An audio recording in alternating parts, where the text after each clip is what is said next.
Accordingly, we have seen, like Iran and the League of Arab States have decisions in this respect. The League of Arab States have a position against Iran. And unfortunately, the neighbors from the Arab region are having a huge appetite for Arab flesh, and decisions are issued in this respect. Unfortunately, even some neighbors who overview the river have decided in the midst of this regional turbulence to block the water from their neighbors. Israel wasted the Palestinian state and the Palestinian compromise. All of these are a result of the absence of a national state. The League of Arab States have to be rebuilt, and we have to collect our Arab efforts in a manner that stops the neighbors from trying to invade the Arab space. Thank you, Your Excellency. And now I go to Dr. Yusuf bin Ahmed Al-Thaymin, Secretary General of the OIC. And the OIC is the second biggest after the United Nations. 57 member states go under the OIC, and you have declared your 2025 action plan, the priorities of which are fighting extremism. What are the fruits of this respect, of this effort? In the name of Allah, the Gracious, the Merciful, and peace be upon His Prophet and Messenger, Excellency President Abdel Fattah al-Sisi, ladies and gentlemen, the youth of Egypt, the youth of the world, may the peace and blessings of Allah be on all of you, and good morning to all of you, ladies and gentlemen. First of all, I am very happy for attending here with you today, and I would like to specifically thank His Excellency the President for his keenness to hold this event out of his interest in the youth from Egypt and in the world, and providing a joint platform to bring together all the youth and their aspirations and to face their challenges. And he has an eye on the future, and indeed this is an effort for the future. Second, the continuity of this event and the kind presence of His Excellency the President shows the interest of the political regime in Egypt of the youth, and we cherish this effort in the OIC, given that Egypt is an important country and a founding country of the OIC. Second, terrorism, extremism are two phenomena that unfortunately we have been struck with in this age, and I call this the plague of the age, the cancer of the age. And a lot of demonstrations are related to these phenomena, not only because they are complex, but they are also related to policy, development, economy, security. It's related to everything in our lives, even our personal security. So terrorism and extremism are complex phenomena that we can't refer to a single reason. In terms of the position of the OIC against terrorism and extremism, I would like to say that thanks to the efforts of all the leaders, the excellencies and the majesties, heads of states are against terrorism, against extremism, and all of them see that there is no means, whatever the reasons, than to solve this problem of terrorism and extremism.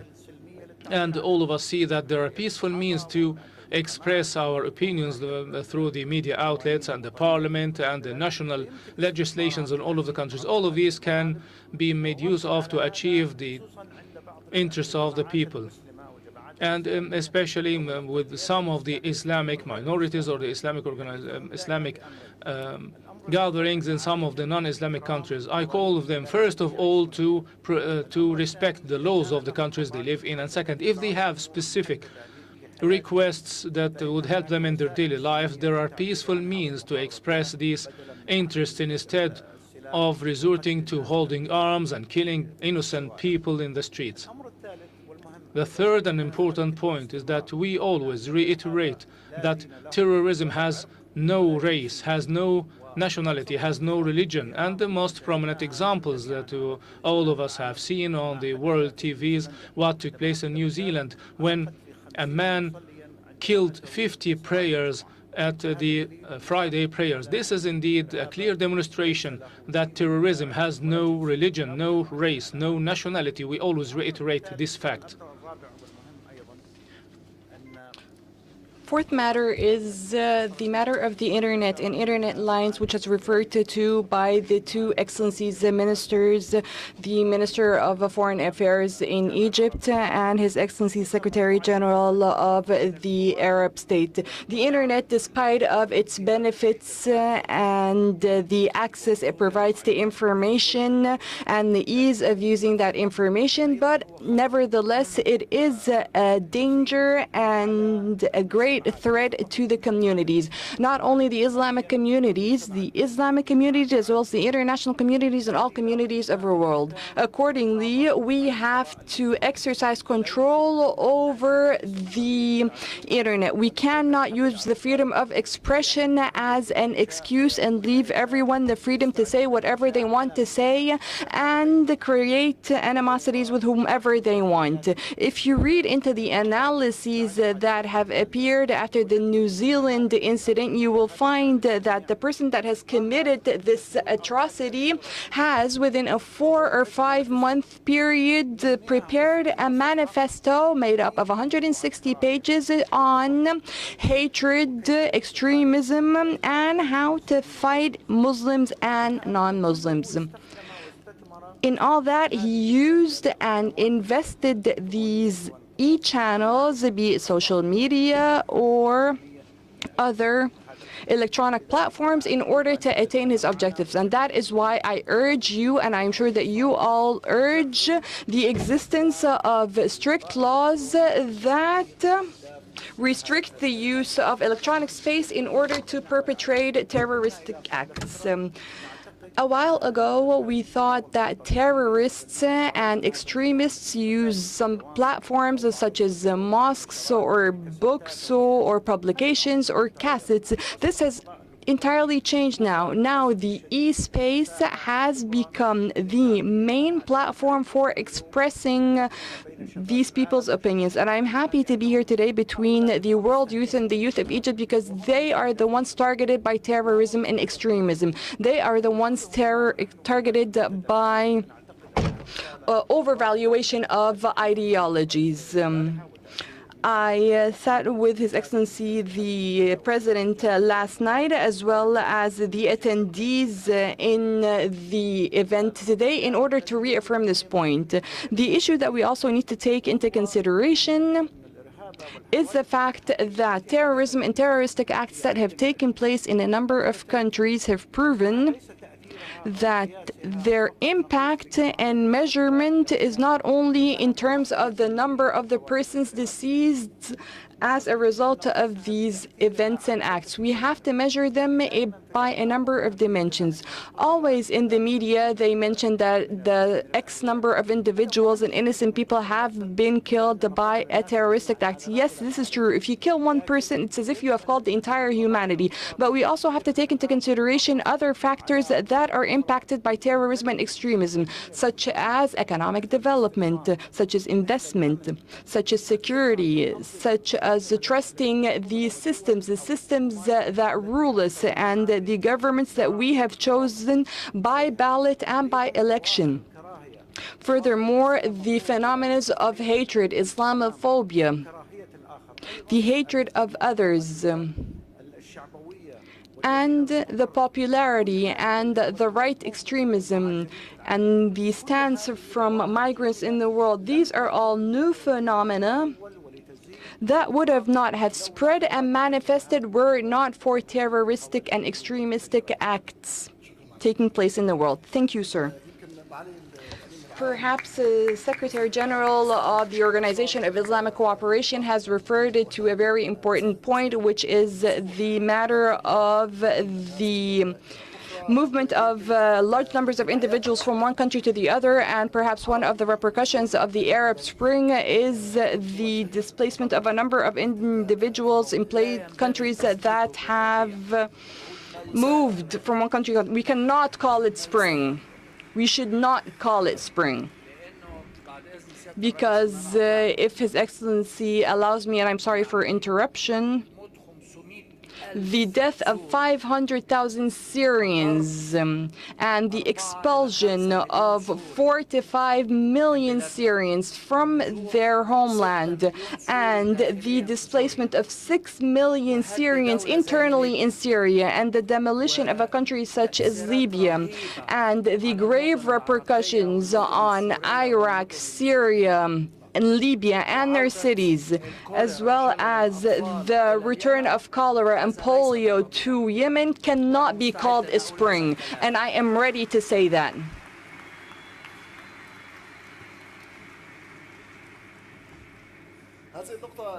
This point, sir, specifically the matter of displacement of millions, I would like to ask about. I'd like to ask Mr. Dimitris Avramopoulos, the ex-commissioner of migration issues in the EU.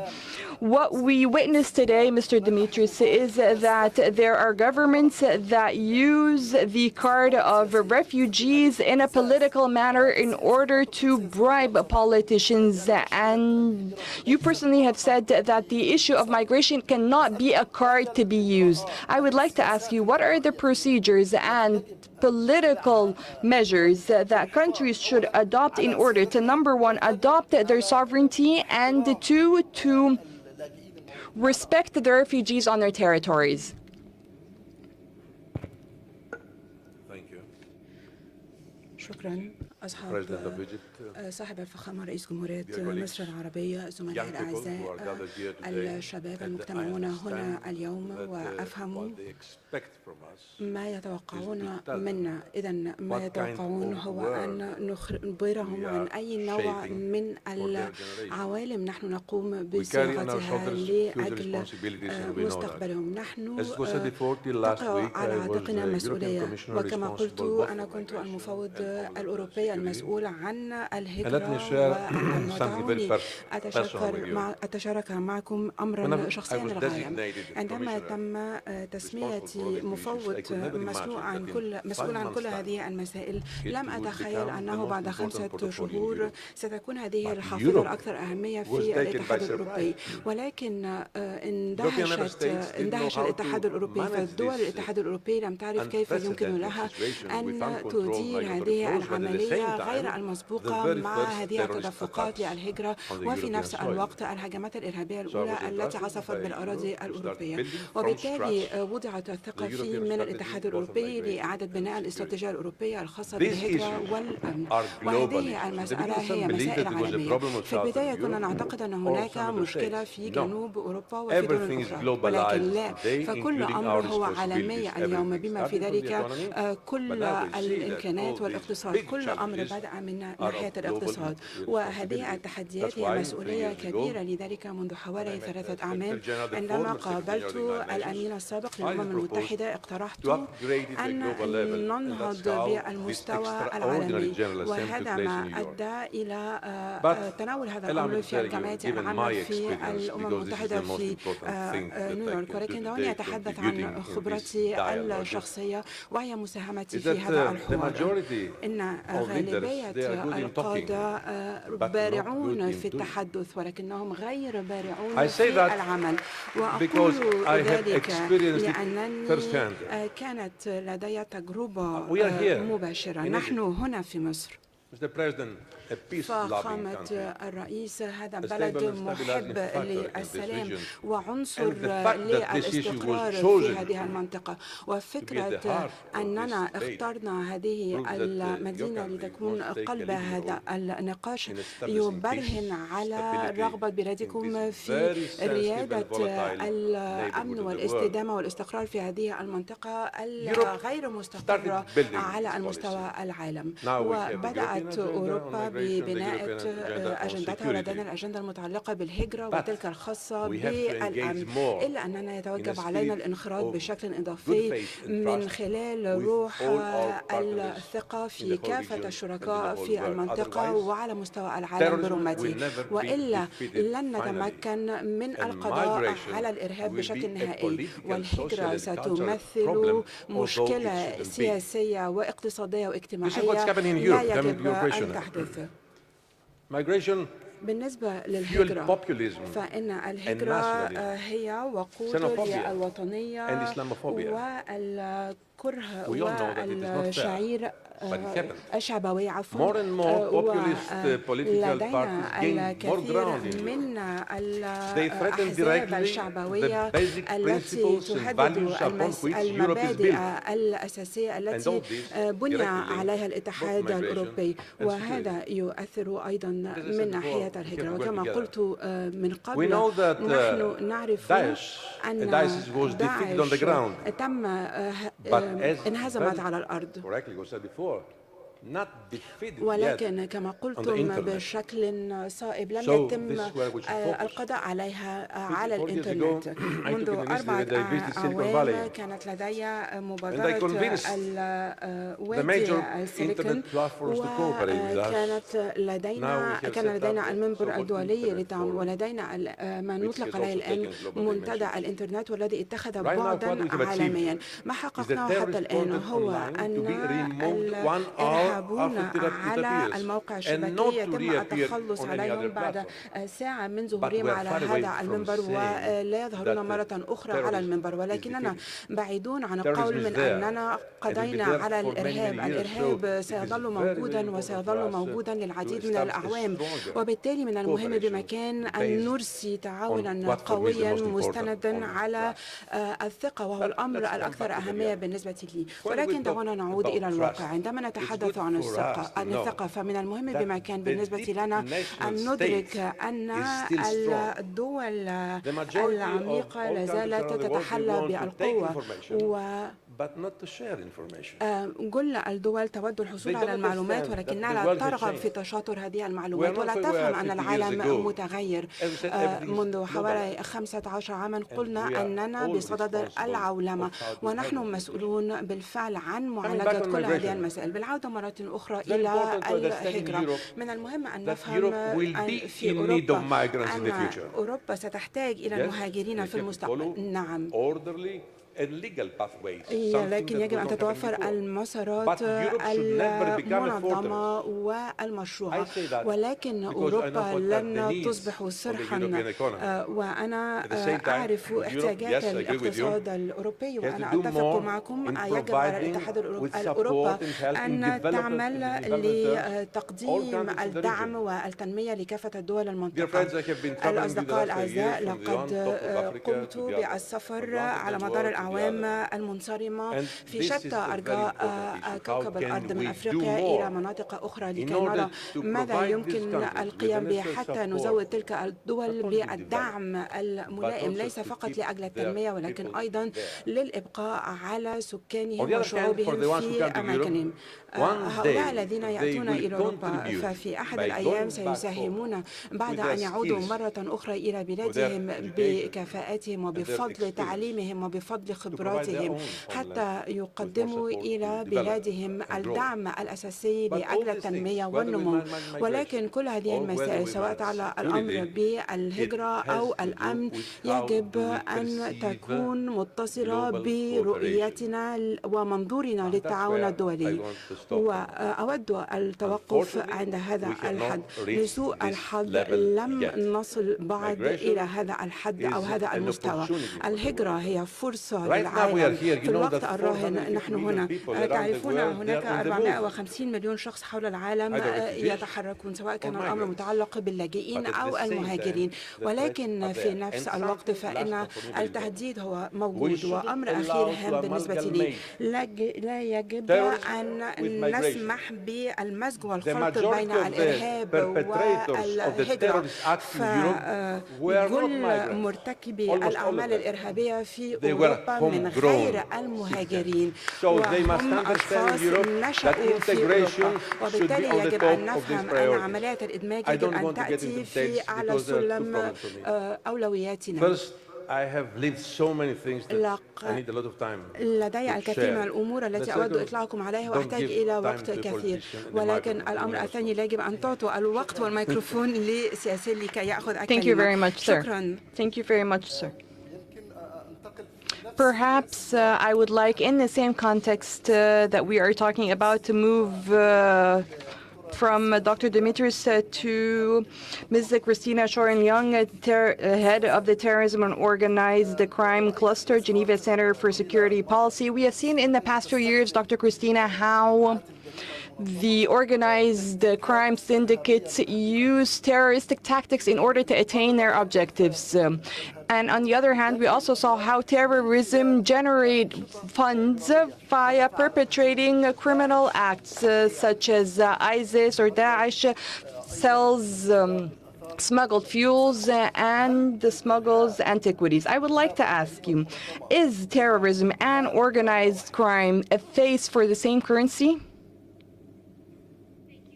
شكرا جزيلا للسؤال، وشكرا للسادة الضيوف الكرام والسادة الحضور. دعوني أشكركم في البداية لدعوتي للحديث أمامكم اليوم. إنه شرف كبير لي أن أحضر في هذا الحدث الهام. الإرهاب القديم والإرهاب الجديد والجريمة المنظمة تغيروا بشكل كبير منذ منتصف التسعينيات، فإن الجماعات الإرهابية وجماعات الجريمة المنظمة العابرة للأوطان اختلفت كثيرا. الآن نرى مزيج أو خليط. مثلا جماعات الجريمة المنظمة بدأوا باستخدام طرق قطع الرأس والاختطاف، ويقومون بتكتيكات أو يستخدمون تكتيكات إرهابية مشابهة للإرهابية التقليدية، كما أنهم ازدادت قوتهم بتنامي النشاط الإجرامي. كما ترون داعش تحقق 2 مليار دولار أمريكي، وبعض التقديرات ما بين 2 و6 مليارات دولار أمريكي. هي أرباحها إذن في التاريخ الحديث أحد أثرى الجماعات الإجرامية، لذلك نطلق عليها اسم جماعة إرهابية إجرامية. الأمر صار مزيجا بين النظام أو الشركة الإجرامية، مثل شركة ناشئة تستخدم قوة الجريمة لتمكن نفسها وتثري نفسها لتنمو بشكل كبير. ليس فقط داعش، ولكن أيضا جماعة الشباب الصومالية والتي استخدمت الأنشطة الإجرامية المنظمة لتغذية نفسها وإثراء نفسها. هذه الجماعات الإرهابية المنظمة والإجرامية المنظمة عادة ما يكون لديها دوافع عرقية وأيديولوجية وسياسية، وصارت منظمات مزيجة وخليطة تتبنى الأنشطة الإجرامية المنظمة لكي يزداد ثراءهم ويزداد نشاطهم على مستوى العالم. وهذا الأمر مرعب بالنسبة لنا، لأنهم صارت لديهم قوة كبيرة بسبب ثرائهم، ويستخدمون الثروة لشراء الأشخاص ولشراء الأسلحة ولتسليح الإنترنت واستخدامها كسلاح لغسيل أدمغة الشباب كي يجندوهم لتبني قضاياهم الإرهابية. وهذا الأمر مقلق للغاية. في الماضي كانت الجماعات الإرهابية ليست بهذا الثراء وليست بهذا الانتشار الواسع على المستوى العالمي نظرا لافتقارهم لاستخدام الإنترنت، ولكن الآن الجماعات الإرهابية لديهم أدمغة وعيون وأذان كل من يمتلك هاتف ذكي. Thank you very much, Ms. Christina. In light of the current peace and security challenges to international peace and community, I would like to ask Dr. Paul Baker, Director of the Organization for Security and Cooperation in UNIT. What is the approach adopted in your organization in order to face these challenges, sir? Thank you, Mr. Moderator, for the question. أشكرك أيها الميسر على هذا السؤال، ولكن دعوني أقول في البداية أنني أتشرف لوجودي هنا وأشعر بالشرف العظيم لتواجدي ضمن مجموعة المتحدثين. أشكر فخامة رئيس حكومة مصر على التنظيم لهذا الحدث الرائع. وللرد على سؤالك سيدي الميسر، دعوني في البداية أتحدث عن المنظمة التي أعمل لديها، لأن كل القاعة هنا ربما لا تدرك عمل هذه المنظمة، وبعد ذلك سأرد على سؤالك. أنا أعمل لأجل منظمة التعاون والأمن في أوروبا، ولدى المنظمة قيمة مضافة محددة. إذا ما نظرتم في الجغرافيا نقول أننا منظمة تغطي المنطقة من فانكوفر إلى فلاديفوستوك، وهي لا تخص فقط أوروبا ولكنها تشتمل أيضا على أجزاء كبيرة من الجزء الشمالي وروسيا ومنغوليا، ومن الناحية الأخرى كندا والولايات المتحدة الأمريكية، وهذا يضفي علينا خصائص محددة. فعلى عكس منظمات أخرى تجمع الدول بينها لأنهم يتشاركون هدف محدد وغاية محددة، مثل الاتحاد الأوروبي والناتو وجامعة الدول العربية ومنظمة التعاون الإسلامي. إذا نحن نجمع دول لا تربط بينهم صداقة، ولكنهم مثل على سبيل المثال روسيا والولايات المتحدة الأمريكية. إذا نحن منبر فريد من نوعه للحوار، حيث يتحدث الجميع بعضهم إلى بعض عدة مرات في الأسبوع حول مواضيع شتى ومتنوعة، وجزء من هذه المواضيع قد لا يناقشونها، وبالتالي هذه هي القيمة المضافة المحددة لمنظمتنا من الناحية الجغرافية. ولدينا أيضا شركاء، لدينا دول البحر الأبيض المتوسط وشركات المتوسط، ومصر هي شريك بالغ الأهمية. وبالنسبة للخصائص الأخرى لمنظمتنا هو ما نطلق عليه المفهوم الشامل للأمن.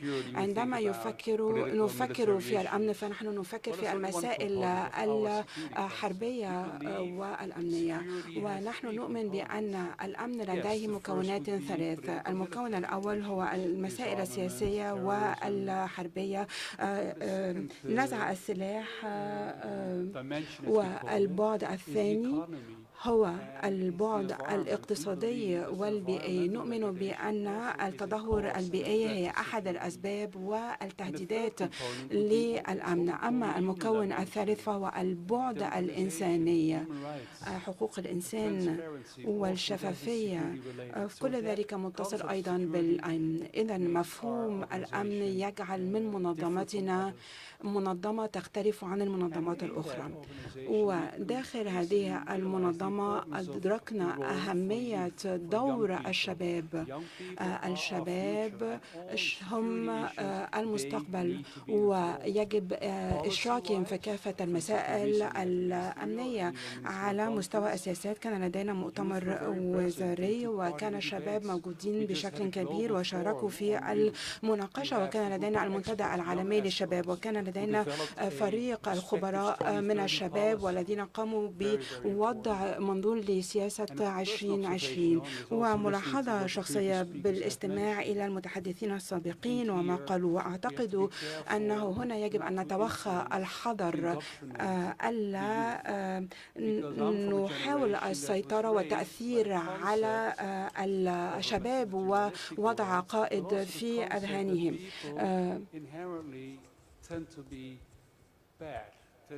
فمن ناحية المفهوم نحن نعتقد أن الأشخاص يميلون إلى السلبية، ولكن الكتابات الأخيرة توضح أن الأمر بالعكس من ذلك. إذا ما تركنا الأشخاص على طبيعتهم فهم سيقومون بالأمور التي يميلون إلى القيام بها بشكل طبيعي، وما يودون القيام به هو العيش في سلام ومساعدة بعضهم البعض.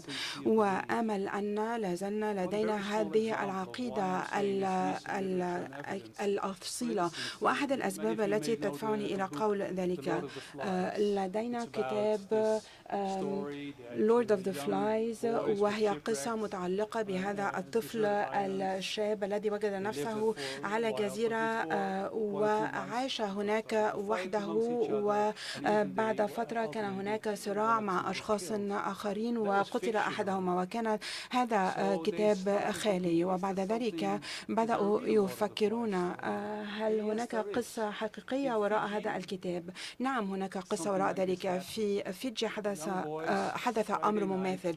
هناك شباب ذهبوا في عرض البحر وتحطمت سفينتهم ووجدوا أنفسهم على جزيرة.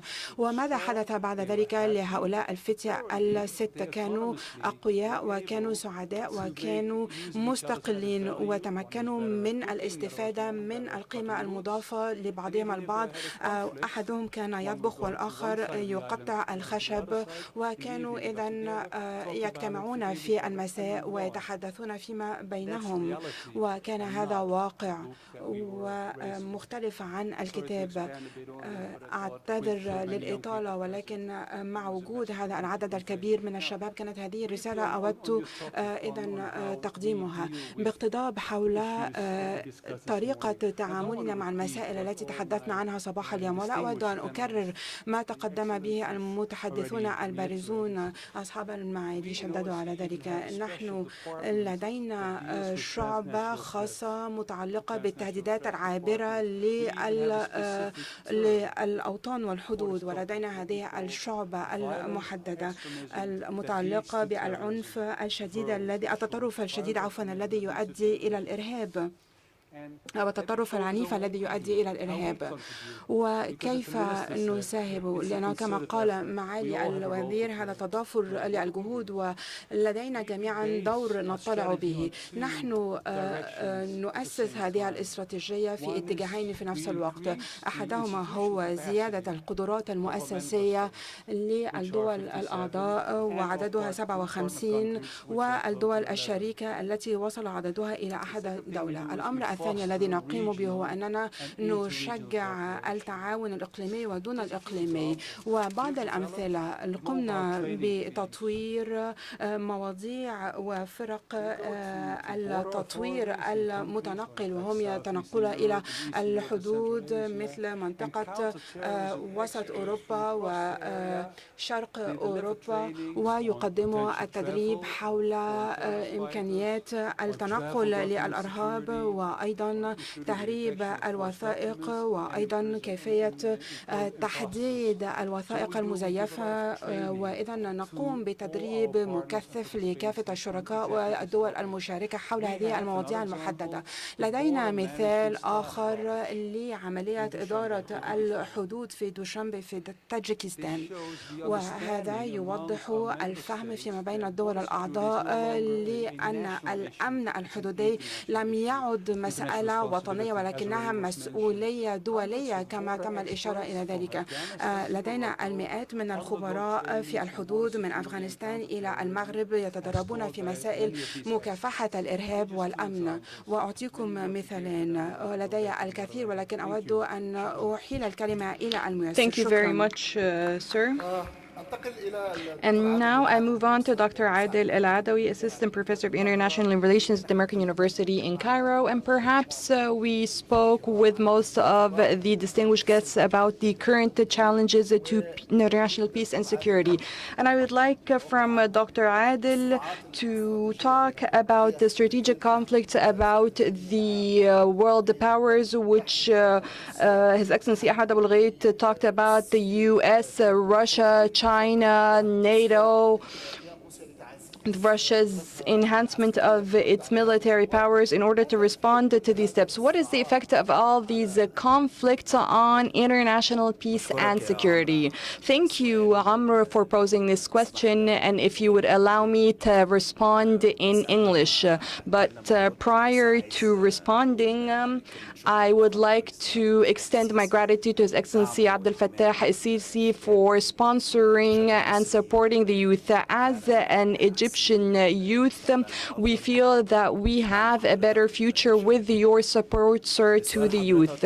Returning to your question, sir.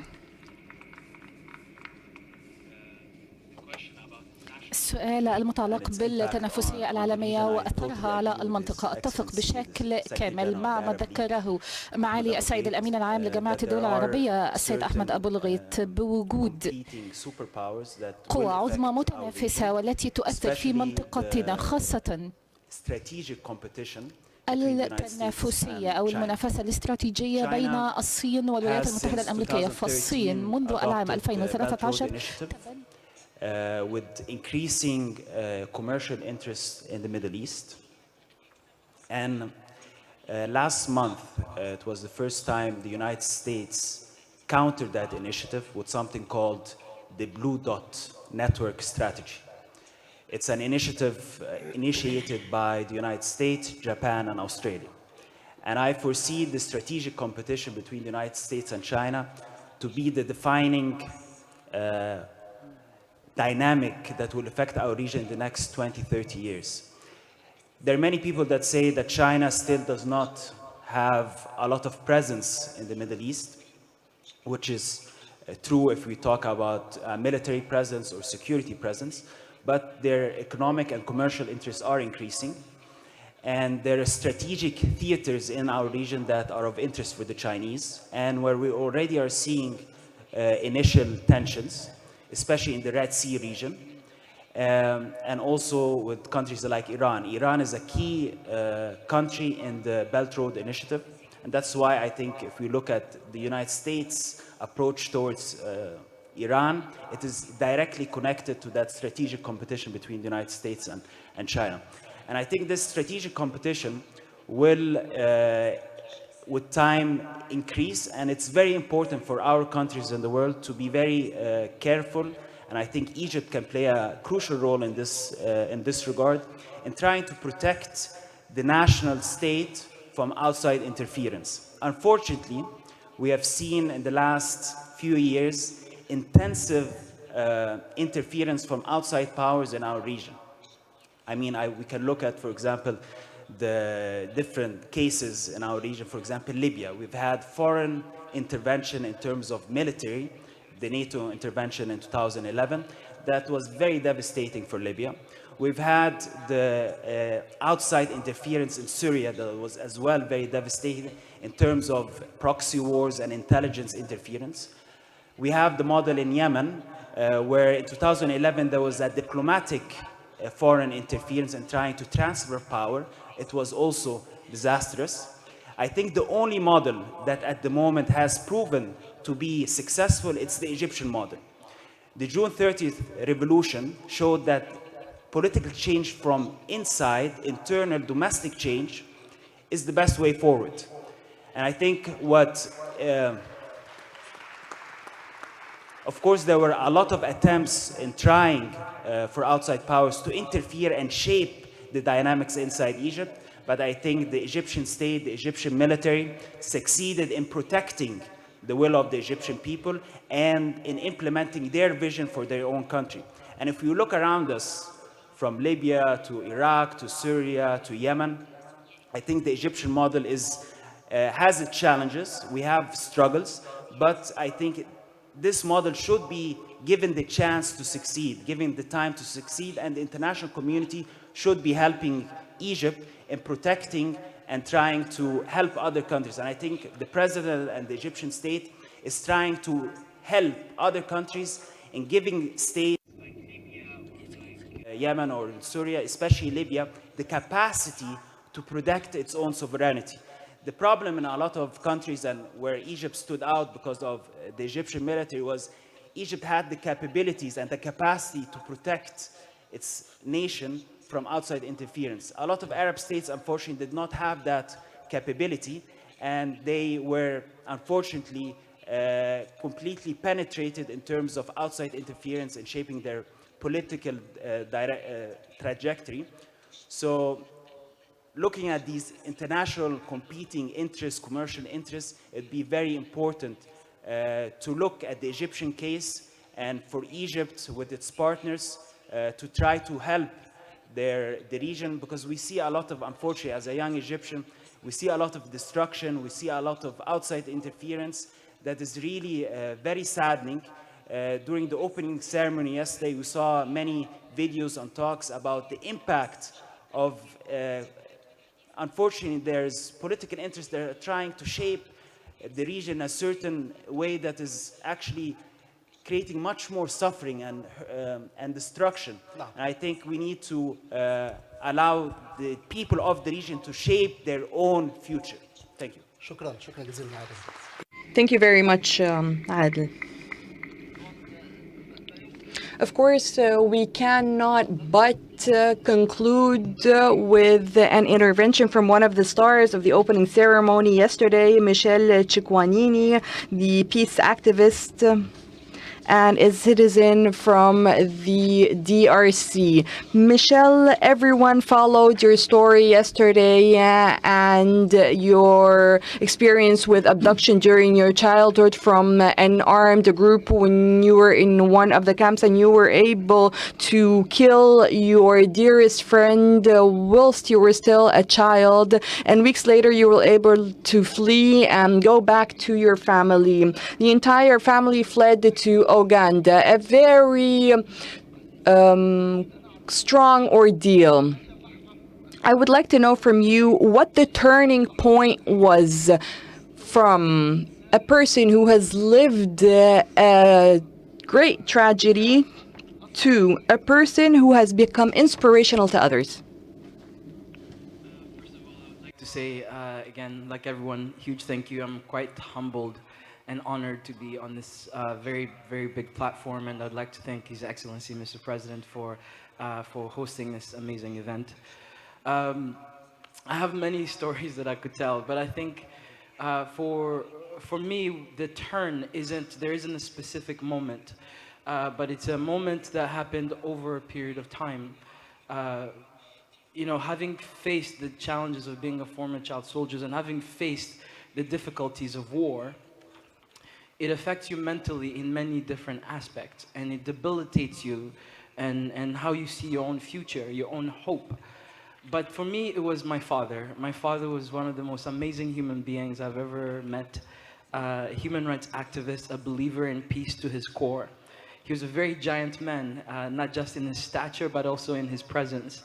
He's about 6'8", 258 pounds, so a very giant man. And he always taught me from a very young age a proverb that has lasted with me for a very long time. It's an African proverb that goes, if you think you're too small to make a difference, try sleeping in a room with a mosquito. And in many ways, that's what I've seen myself. In many ways, that's how I've started to really look at my life, is what type of impact and legacy has he left for me, and how can I leave that legacy for my own family and my own community? And so I looked at my father's life, and I looked at my life, and I could be very sad and angry. I could have chosen a very different path, but the example my father showed me, I saw that there's no possibility for me not to pursue peace. And so I learned courage, as I said yesterday, from my mom, who, without her courage to walk through a very dangerous street to get us a refugee number and eventually a pathway for us to go to Canada, where I currently live and I'm a citizen of. Her courage every single day showed me that every day we are faced with challenges, and sometimes those challenges can make you feel as if the whole world's on your shoulders, but she carried them, and every single day she walked, and I'm here speaking on this platform because of her.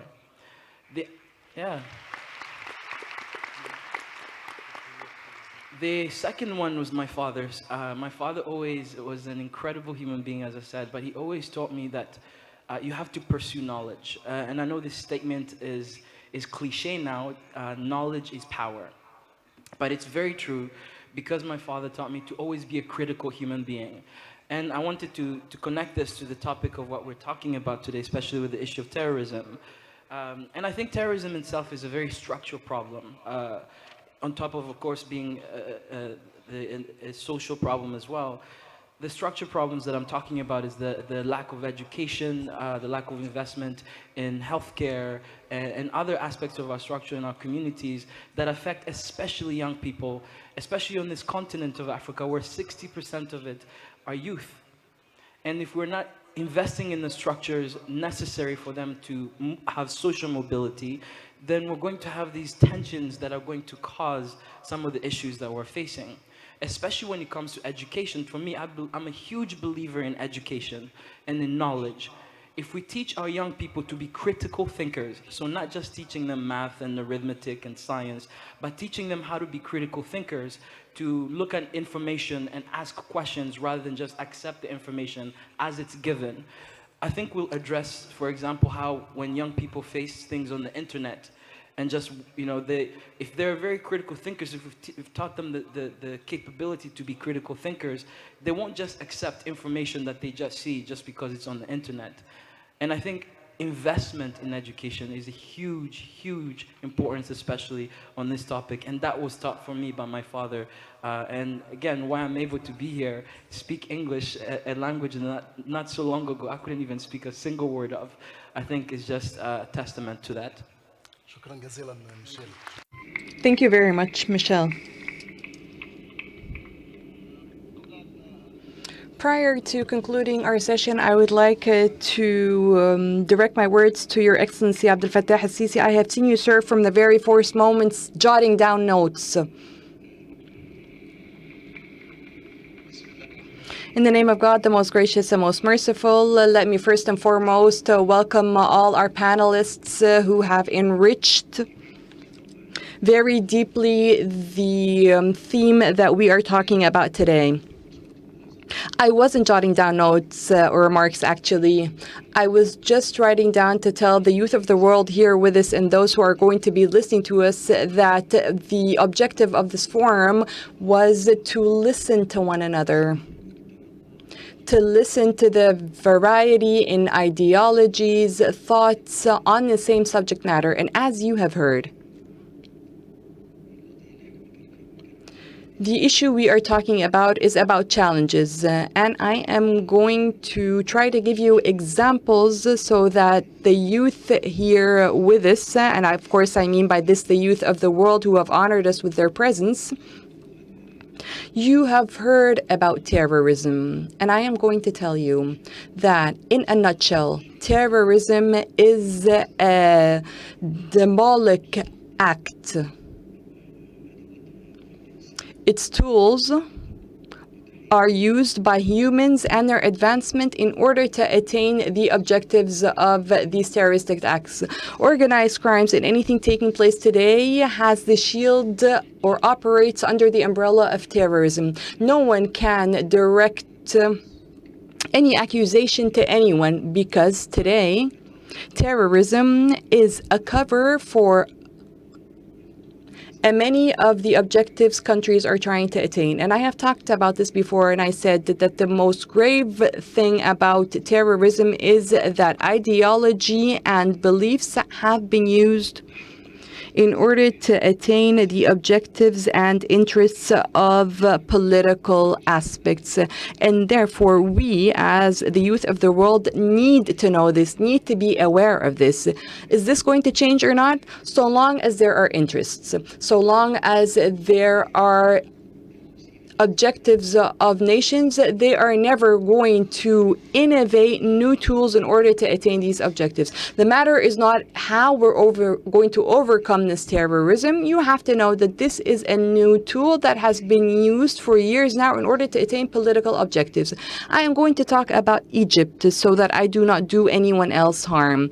In Egypt, terrorism has started perhaps in the 50s, but it has started having grave impact, and I'm saying this to all the youth of the world as well as the Egyptian youth and the Arab youth that I imagine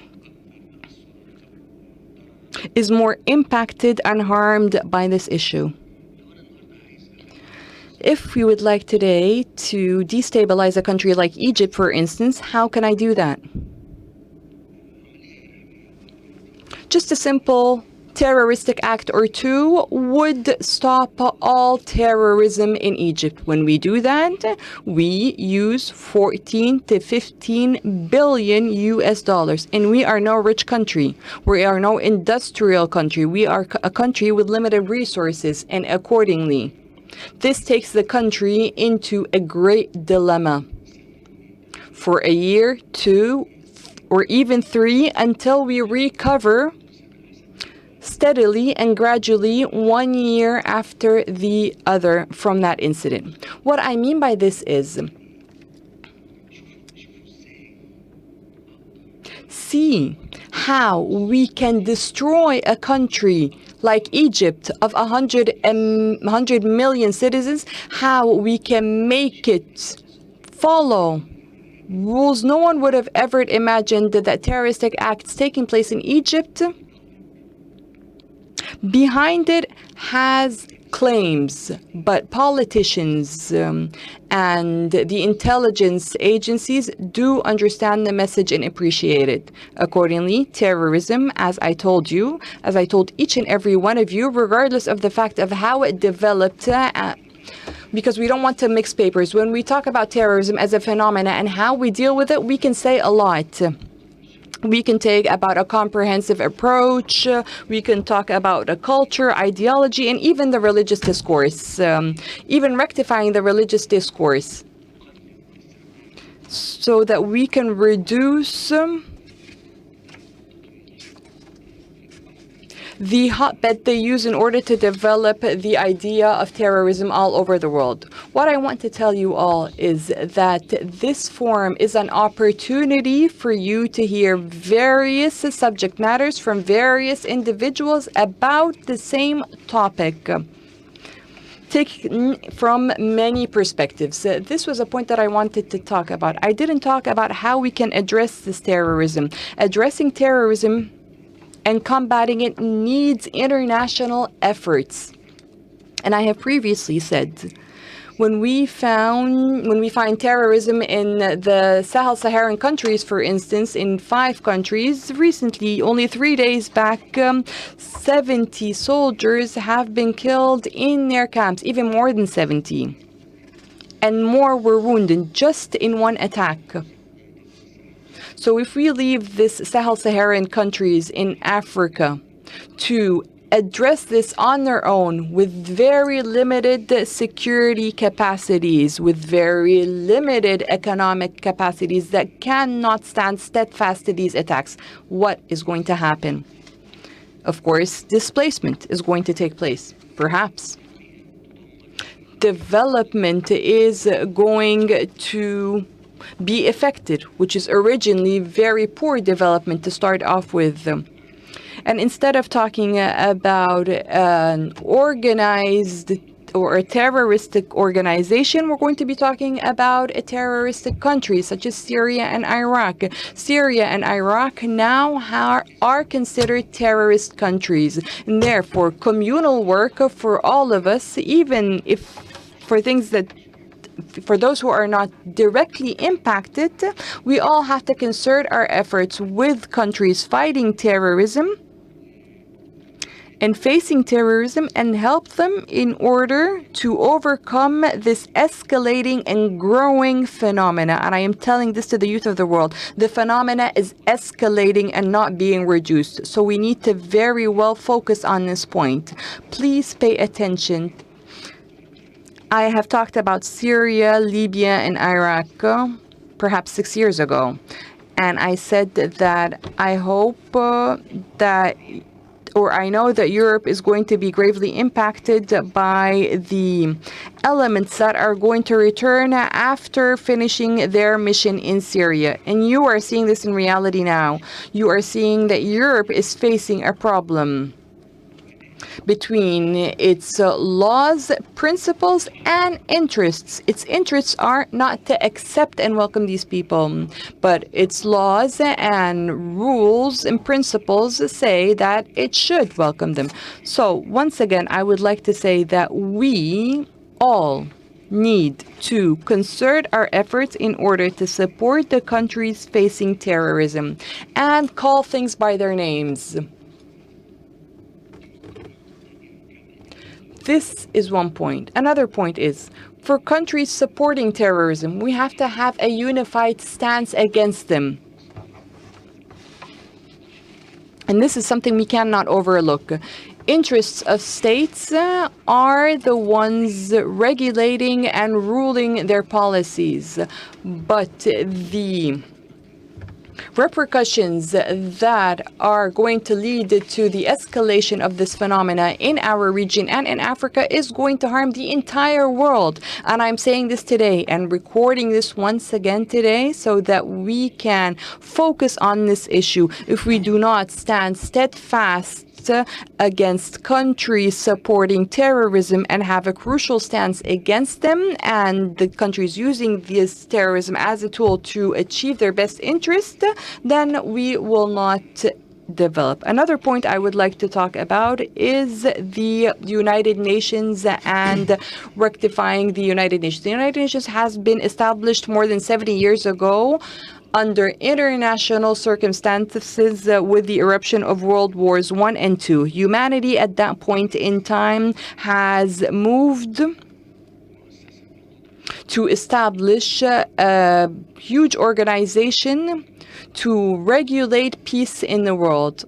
I think that after 70 years, we need to develop this organization. I say develop, they say amend or rectify, so that it can address the challenges that we are facing or that have developed as a result of human development that has taken place in the world that we live in today.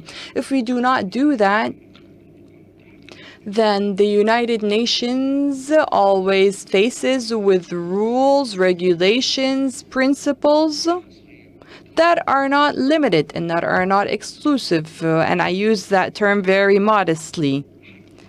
This has been placed 70 or 80 years ago, but the world has changed and the challenges that we face today are completely different, and accordingly we need for the United Nations to as well develop itself in facing these challenges. Another important point I'd also like to tell you is that there is a big difference between values in dealing with issues, human values in dealing with issues, and interests and the principles of international policies. Do not mix. Do not, when listening to our words, mix between both concepts. Perhaps when we talk about values and human principles, we can say a lot. But when interests come into play, we change all these words, or at least it would not appear as though we were changing or what we're talking about. I would also like to thank Dr. Adel. I, by nature, am very fond of youth, males and females. The way he tackled the issue and spoke about strategic competition between major powers, I would like to give him a very good example that I heard from our brothers in Africa. What they said was, when elephants fight, do not ask about the small green vegetation. When elephants fight, do not ask about the small green vegetations and trees. Meaning,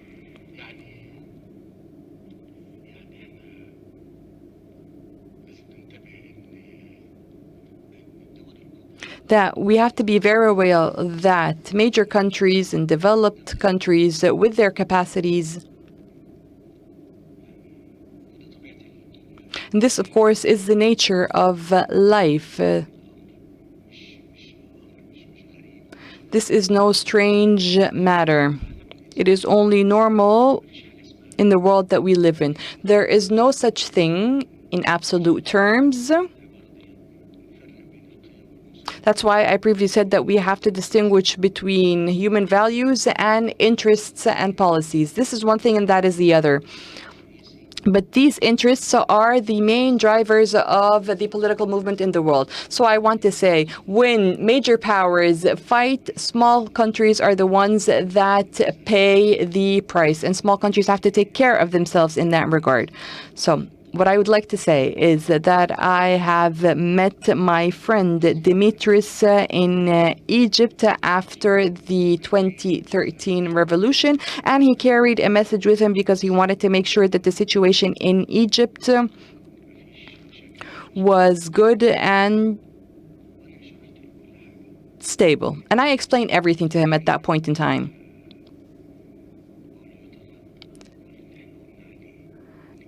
And I'm saying that did everything I say for our country, Egypt. This is what I say to the youth visiting our Egypt today. Egypt would have been more demolished than the countries that we are just talking about. It would have been more demolished and devastated than these countries because we have a bigger population. Any of the countries that we're talking about, Egypt is 3 to 4-fold the size. So imagine that its youth that make more than 60 million fight with one another or engage in war with one another. How would this country be like in that situation?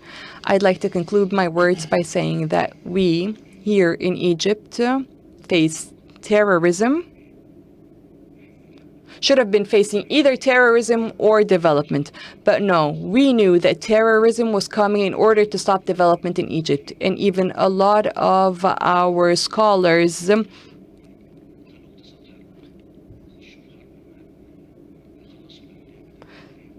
said that we should tackle the issue of terrorism in Egypt and then take a look at the developmental aspect.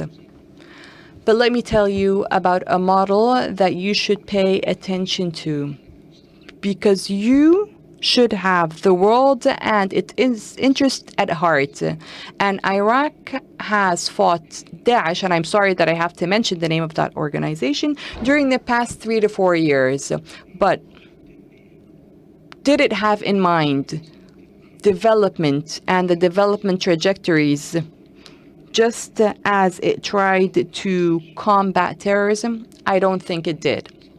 And that is why when they became victorious over Daesh, the youth said, where are we from all of this? They couldn't take it, so they had to move. And when they moved, it was only natural that they wanted to change the situation that they were living in. But in Egypt, when we took action, said no. Even if we are not doing very well economically, but we are going to exert our utmost effort in order to fight terrorism as well as try to attain development. We are going to do the same and exert the same effort in order to fight terrorism. We have to know the difference between the state's needs and the individual's needs. The state's needs are stability, but the individual's needs is to live and to work, to have a home, to have a family. And if I don't attain that for the individuals, then our understanding of the needs of individuals will be lacking, and therefore they are going to cause a problem for us when they move. I don't want to take up a lot of your time, but as I said, you being here with us and listening to everything that is being said and that is going to be said perhaps will not come once again. You will not have another opportunity to listen to specialists talking very frankly and openly. Over the internet, there is a lot of talk, but it's not the same as meeting face to face with these people. I would like to thank you, dear panelists, for enriching the subject matter. Thank you very much.